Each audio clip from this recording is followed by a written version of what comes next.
여러분 안녕하세요. 내가 본 파리 위그노의 길을 따라의 저자 진병철입니다.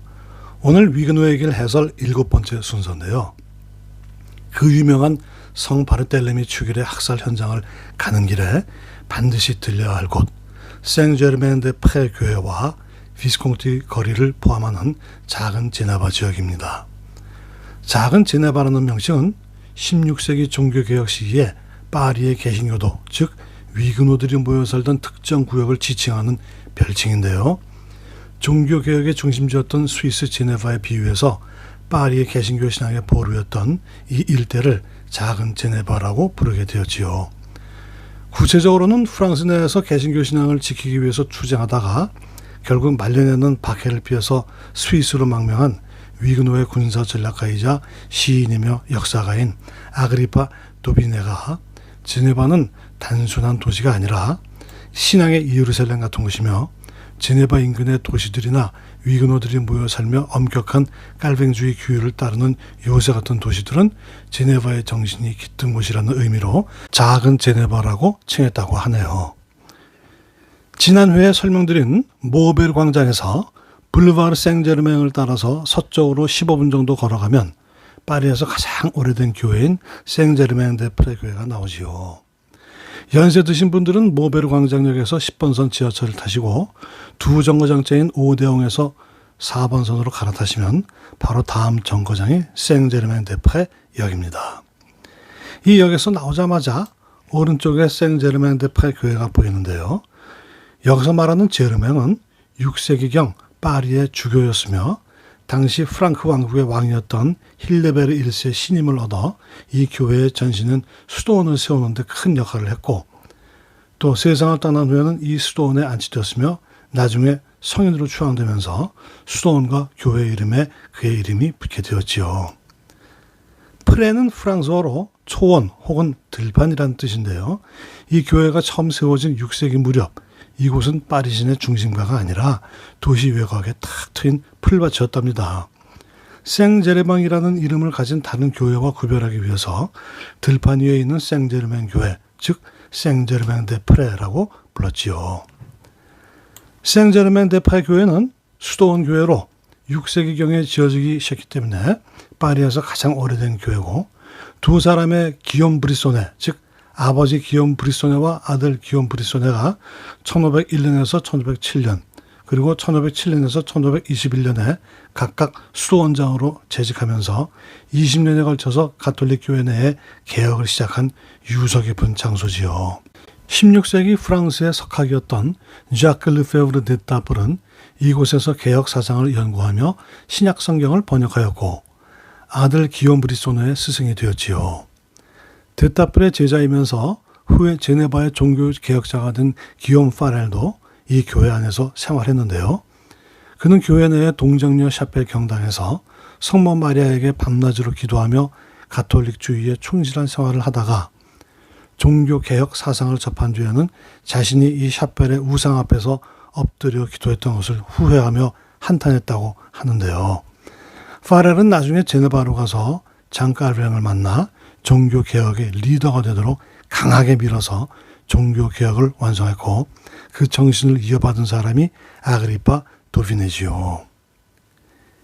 20세기에는 장폴 사르트르와 시모르 드 보부아르가 이 지역에 살면서 교회 앞에 있는 레두 마고 카페를 드나들며 작품을 쓴 것으로 유명한데요. 작은 제네바 지역의 주요 장소로서 종교개혁의 씨앗이 뿌려진 이 교회 앞에서 아이러니하게도 사르트르와 보부아르는 종교와 신에 대한 비판적인 입장을 여러 작품과 인터뷰를 통해서 표현한 바 있지요. 예를 들어 사르트르의 작품 구토나 실존주의는 인문주의다 등에서 종교적 신앙과 신의 존재에 대한 회의와 비판이 나타나지요. 1980년 4월 15일 사르트르의 사망 직후 프랑스 언론과 국제 언론에서는 그의 무신론적 실존주의 철학과 죽음에 대한 논의가 많이 이루어지면서 대중들 사이에서 무신론자로 유명한 사르트르는 죽어서 어디로 가나라는 식의 반어적 질문이나 논의가 회자되곤 했다고 합니다. 이 교회를 나와서 오른쪽으로 보나파르트 거리를 3, 4분 정도 걸어가면 비스콘티 거리가 나오는데요. 마차 한 대가 지나갈 수 있는 좁은 길이지요. 1572년 바르텔레미 죽일 대학살 때에 필사적으로 도망쳐온 위그노들을 이 지역 주민들이 도와주었다고 하는데요. 그러다가 1864년 8월 24일 나폴레옹 1세의 무덤을 만든 건축가 루이지 비스콘티를 기념해서 거리의 이름이 마레 거리에서 비스콘티 거리로 바뀌지요.